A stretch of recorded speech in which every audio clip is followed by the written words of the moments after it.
Hey, this is Daniel Bradley, helping ensure your business gets paid. I've got a few different things talking about retail a lot this season, and it's kind of a belabored topic. I feel like I'm talking about retail all the time, but hey, tis the season. It's the fourth quarter. We're coming out of Black Friday and into the holidays here. So here's the first topic for you to consider. Retailers have cleaned up their inventories for the holidays. That's going to be the first thing that we're looking at is inventory. It's an important thing as we're talking about. The second really focus on Abercrombie& and Fitch as well as American Eagle, kind of using those as a comparison point for some of those retail issues that we've been seeing. The next topic we're gonna have on this list is credit insurers that are covering different cuts, leaving this retail sector kind of reeling from the loss of that coverage. And so there's a lot of cuts in the coverage, and we're seeing a lot of people have to go to other more expensive solutions. So we'll outline what those kind of look like from our perspective, just in and day out. And third, talk about trade credit insurance and how it's really going to be a driving factor for global economy and supply chains in the future. And so we've got some interesting research that's going to really help kind of cast a vision for what the industry looks like in the future. So the first topic worth unpacking, let's talk about retail in general and inventory. Have you noticed the shift in retail inventory strategy? Let's unpack some quick insights for your business. The first part, navigating the holiday season with this new approach to inventory. Everyone, let's think back to how retail was a couple years ago and how inventories were swelling because supply chain fears. We had all these issues in the supply chain and we weren't able to get what we needed in the warehouses. And then all of a sudden now, instead of having a glut of inventory in warehouses, trying to get rid of it. We've got too much in some places, and others, the biggest strategy that we can come up with is lower inventory to help shore up some of these balance sheets. So retailers, we're talking about big giants like Walmart and Target, all the way down to more niche players they're entering this holiday season with different strategies compared to 2022. Here's some three key insights for you to consider. The first is shifting inventory tactics.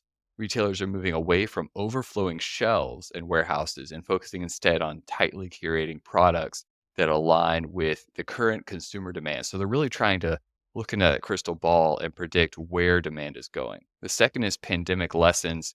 The volatile shifts in consumer buying patterns during the pandemic have made forecasting really a significant challenge, prompting a rethink in the supply chain strategies. I'm seeing a lot of players come up in the market when it comes to how they're handling their freight, their imports, their exports. It's definitely something where I think we're going to see a lot more unicorns come up into that space with all these startups coming up and using technology and AI to shore up some of those old dated supply chain issues that we kept seeing happen over and over. And the third part, inventory optimization. Many retailers have worked diligently to clear out excess stockpiles of material goods on the shelves and warehouses, focusing on a more disciplined approach to their inventory management. It seems like just yesterday, when companies were worried about getting anything through the supply chain and inventory was out of control, and now the rubber band has snapped back. Hopefully, it'll be something that eases back into normalcy. That's what we want to see across the board. Here's a few ways that you can help kind of apply this information. Let's talk about strategic flexibility. Target CEO Brian Kernell, he really emphasized in this quote a need for flexibility in adjusting to consumer trends while maintaining a fresh and exciting product lineup to keep people coming in the doors. I mean, it's the fourth quarter after all. And the second one that we want to look at is like the risk of miscalculation. So, a lot of different logistics companies out there and a lot of different warehouses are warning of this dynamic nature of consumer preferences that poses a risk for retailers. So, making it's really crucial to have the right inventory in the right categories to keep people showing back up. I mean, this is where Amazon is going to crush it, continuing again and again because they have all this inventory in all these different categories. I show up on Amazon.com, I'm getting some toothpaste. Maybe we're going to buy a book for a gift for a friend. Maybe my kid needs this toy. Oh, look, it's on sale. All of a sudden I've got a cart chock full of things and it's having the right things in the right categories at the right prices. It seems simple, it seems obvious, but I mean, it's a stark contrast to I guess there's others in in this retail world that are killing it like Costco that have, a tenth the number of items on the shelves of SKUs to look at. So I think it's about finding the balance, finding that demand for the products that keeps them coming in the door, and then how they're going to keep it rolling season after season. So here's one other example. Dick's Sporting Goods CEO highlights the importance of keeping inventory fresh and relevant to drive sales. Again, we're kind of talking about the same thing again and again. Driving sales is the bigger picture. Despite those efforts, the National Retail Federation anticipates a slower growth rate for the holiday retail sales this year. So they're a little bit more pessimistic. I think that it actually may be a big year, to the much to the chagrin of anyone who doesn't want to see debt rising among families. I think a lot of people are going to be swiping the credit cards trying to get some retail therapy at the end of this year. It's been a tough year for a lot of people, especially businesses.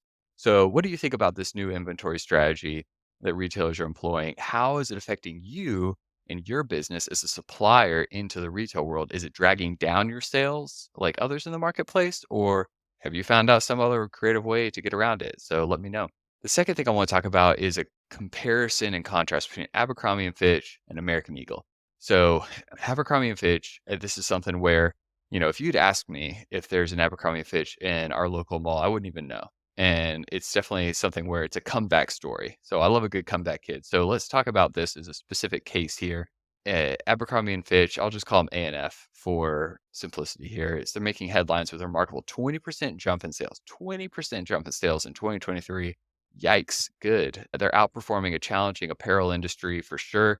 I've seen a lot of my clients selling into places where I've seen 30, 40% declines. And here they are bumping it back up. The back to school season and growth across all of its brands propelled the company to new heights. Here's some key highlights for you to consider. Here's four right real quick. The first is the earnings surpassed the estimates. They had a EPS as earning per share of $1.83, beating the expectation of $1.18. And there's an impressive revenue growth. Sales hit 1.06 billion. That's billion with a B, exceeding the forecast of 981 million. So it got back into the Billy Club. The third one is a solid net income, 96.2 million this quarter, a significant turnaround from the 2.21 million loss last year. So here we go. Big turnaround here where their net income is up compared to a grand and marginal, but still a loss last year when other people were surprised. So why is this happening? Why are they so optimistic? They're still going to have double digit expected growth in operating margin for Q4, it's surpassing expectations for so many out there. So I think transformation is key here and pivoting. Abercrombie has kind of reinvented itself, shedding its old image of, shirtless young adults walking around the mall trying to, just lure teens into their stores to buy overpriced, torn up jeans. They have like a more inclusive brand identity. This strategic shift is resonating with a lot of consumers, obviously. I mean, everyone's voting with their dollars, driving growth and elevating up the brand. So, this is an interesting thing. Now, American Eagle also reported strong earnings. So we're going to get into more detail for them, but its holiday forecast didn't capture Wall Street's enthusiasm. It wasn't really a comeback story. It was just it was just okay. And okay is just not good enough these days compared to A&F's strong, promising outlook. So, of course, their stock has soared 223% this year. Now, if you asked me to come up with my top 5 best things to invest in, Abercrombie and Fitch would have never made my list at all. And so it's really a testament to how market resilience and transformation can show up in different industries in different ways. And so in the retail world, may not be what you expect, but it's something to pay attention to. Now, as we head into the holiday season, A&F stands out as the beacon for growth and adaptability in the retail sector. Never thought I'd say those words out loud. But what can other retailers learn from Abercrombie's turnaround? And if you're in the apparel world as a supplier, how are you handling this shifting demand from one retail source to another? And are your retail customers or clients showing these kind of results? Let me know. Now, as promised, let's take a look at American Eagle's forecast and the comparison to what we talked about earlier with Abercrombie and Fitch. So they had a big sales projection, but it's a very cautionary tailwind to take a look at. So we looked at A&F's results. Now let's see how they compare in a twist that's kind of ruffled some feathers on Wall Street. American Eagle's latest forecast has its shares taking a nosedive by nearly 16%. That's about proportionate to where Abercrombie and Fitch sees growth. Despite a bullish sales outlook, the retailer's operating income projections have investors pretty wary. Here's 4 key highlights for you to take a look at. Let's talk about their sales expectations. American Eagle anticipates a robust high single-digit increase in the holiday quarter sales, surpassing the 3.4% growth analysts predicted.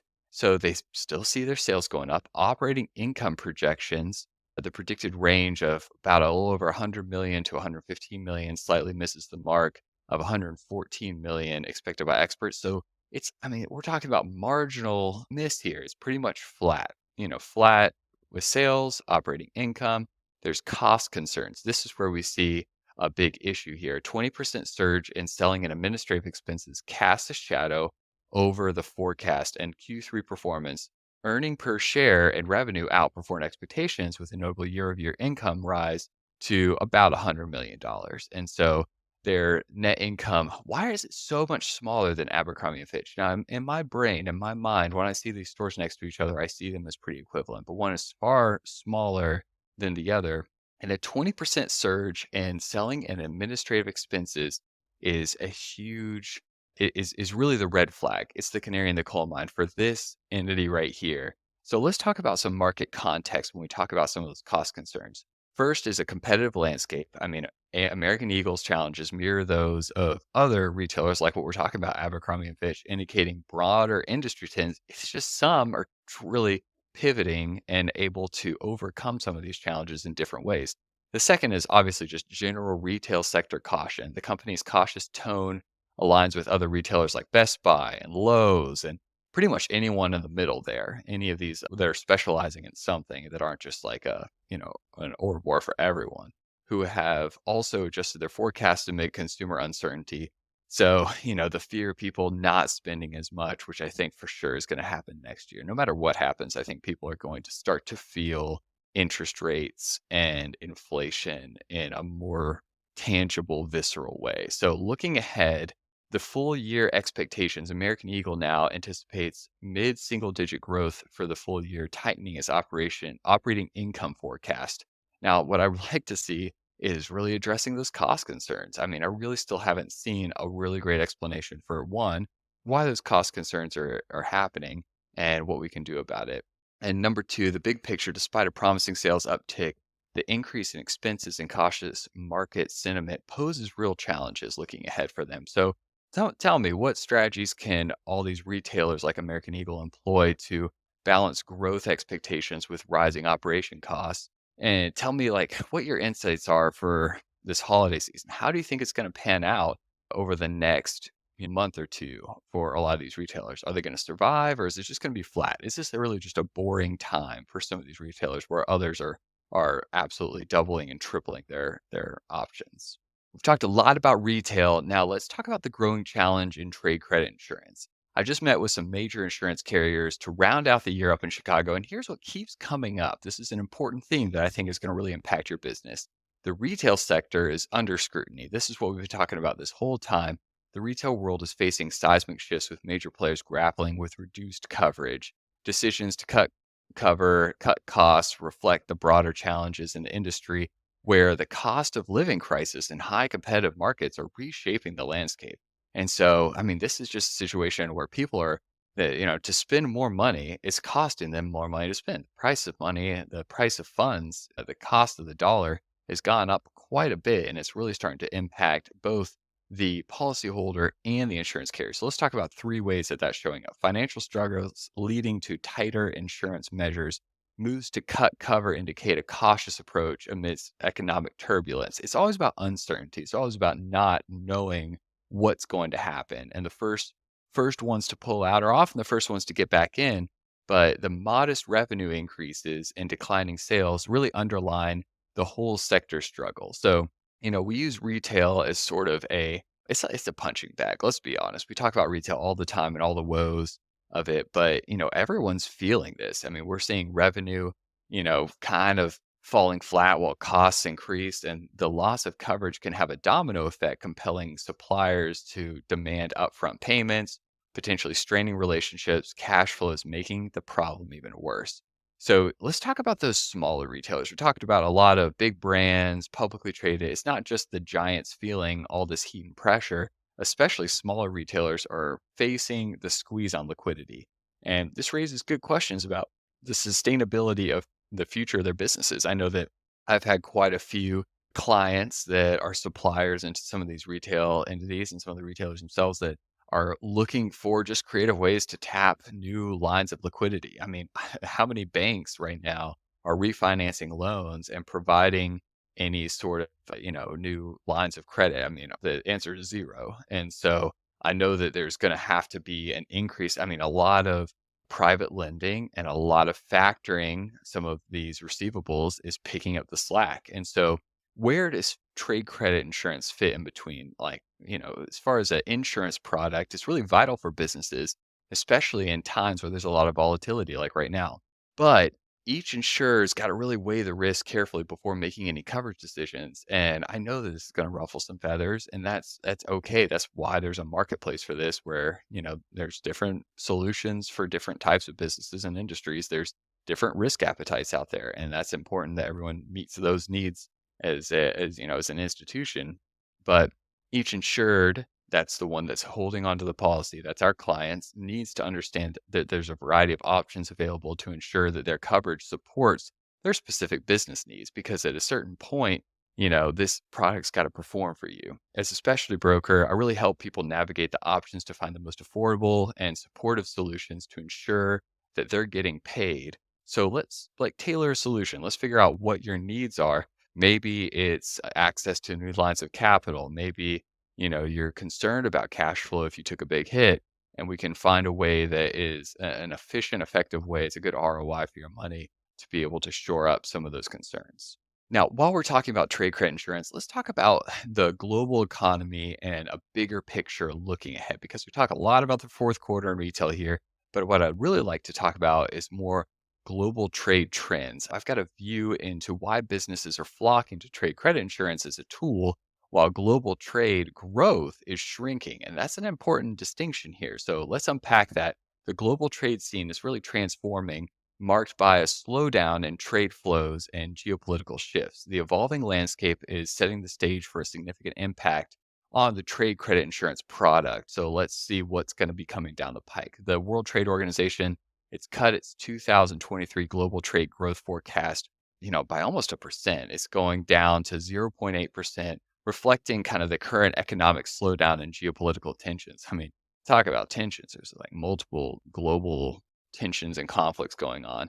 Amid all this turmoil, trade credit insurance is emerging as a stabilizer for businesses, with global trade credit insurance premiums projected to reach 14.1 billion, that's billion with a B, in 2023, and 14.8 billion in 2024. So we're seeing pretty steady, regular increase in those premiums for trade credit insurance. So why are more businesses buying trade credit insurance when growth seems to be declining? And so this product, this trade credit insurance, is crucial safeguard against counterparty risks. So that if you're a business selling to another business, there's a risk of them not being able to pay you and you having a cash flow crunch, especially in an environment where economic slowdown could elevate the risk of corporate defaults, these bankruptcies that we see kind of coming down the pike, especially over the next month. The complex nature of all these emerging trade agreements and reshaping of the supply chain, talked about that a lot earlier, especially for immediate goods, is heightened by the need for trade credit insurance. So as things evolve and get more and more complicated, especially with trade agreements, terms of sale, supply chains, credit insurance is going to become a good backstop for making sure that a lot of these companies have the liquidity that they need if they need to get paid. And as supply chains become more intricate, the importance of trade credit insurance and managing counterparty risk and facilitating new trade patterns grows. So it's not just about bankruptcy protection, it's about political risk. It's about the financial difficulties that certain industries come into, and of course, if there's an insolvency. So looking ahead, there's a couple of different aspects. There's two ideas for you to consider: the restructuring of global trade, including the reshoring and friendshoring activities, will only increase the complexity of trade. So it's only going to get more and more complicated. And you know that deep down inside in your heart, further boosting the demand for products like this to help create a backstop for businesses. Innovative trade agreements like the RCEP, that's a Regional Comprehensive Economic Agreement, are expected to contribute significantly to the growth in regions like the Asia Pacific region, for example. And so, again, it's this basic theme of, as things get more complex, people look for ways to reduce the risk in the midst of that complexity. So, in these really like transformative times, is your business really equipped to navigate the complexities of global trade? So, let's explore how this product, trade credit insurance, or other kinds of, really proactive measures can be implemented as tools like in a really effective and affordable ways as a part of your strategy for adapting to the new world of trade out there. So that was a lot of examples of how, the retail world as one sector is evolving and being impacted by how the holiday season is going, how inventories are shaping their approach to, what they're putting out there on the shelves, and how that they're treating their suppliers as they see a narrowing of what they want to see coming through the warehouse and out into the consumer's carts. And that's going to impact your businesses as you're sailing into, whether it's the material goods going into the manufacturing going to the distributors going into the retail itself. It's an important aspect that's going to really impact every step along that chain. So, how are you going to really respond to that is a great question. I'd like to know. I'd like to know if you have plans in this next year. Let's think about already starting to think ahead to 2024. Where are you headed with your business and its plans for growth? Because if you're not growing, you're dying, and we all know that. And growth seems like a foregone conclusion. We're just trying to rebuild something, from the declines that we've seen over the past year. So if you're in a place where you've still stayed steady and you're flat, that's great. Congrats. I'm really happy for you. If you're projecting some growth next year, how are you going to protect yourself with that?